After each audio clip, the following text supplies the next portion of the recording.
What if I told you that during World War II, the United States secretly built an army made of rubber?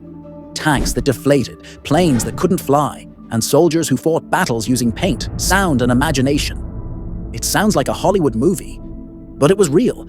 They called it the Ghost Army. The year was 1944. The Allies had landed on the beaches of Normandy, and every move across Europe was critical. To outsmart the Germans, the US Army created a unit unlike any other, the 23rd Headquarters Special Troops. Their mission wasn't to fight with bullets, but with deception. This army was made up of just 100 men, but they pretended to be tens of thousands. Many of them weren't traditional soldiers at all. They were artists, architects, sound engineers, even fashion designers. Their canvas was the battlefield. Their paintbrushes, inflatable rubber, radios, and sound machines. They built life-sized inflatable tanks and trucks, so realistic that enemy pilots flying overhead thought they were real. They painted fake division symbols on vehicles and even staged phony campfires at night to make it look like thousands of men were camped in the fields. But the visuals were just the beginning.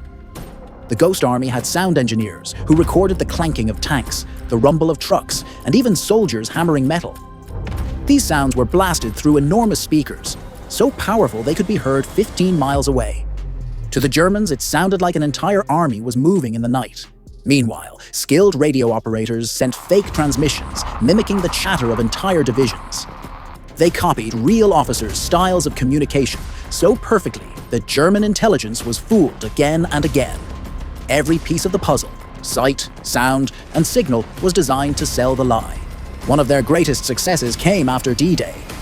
While real Allied divisions prepared to break through France, the Ghost Army set up a fake bridgehead, complete with rubber tanks and recorded construction noises. The Germans diverted entire units to stop what they thought was an invasion force. By the time they realized the truth, the real troops had already advanced.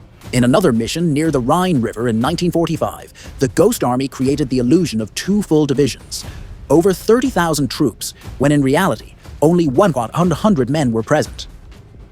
This deception gave the Allies the upper hand, and historians believe it saved tens of thousands of lives.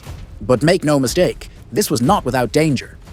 These men often worked just a few miles from the front lines. If the Germans discovered the truth, the Ghost Army had almost no real weapons to defend themselves. They were artists and tricksters, standing between life and death.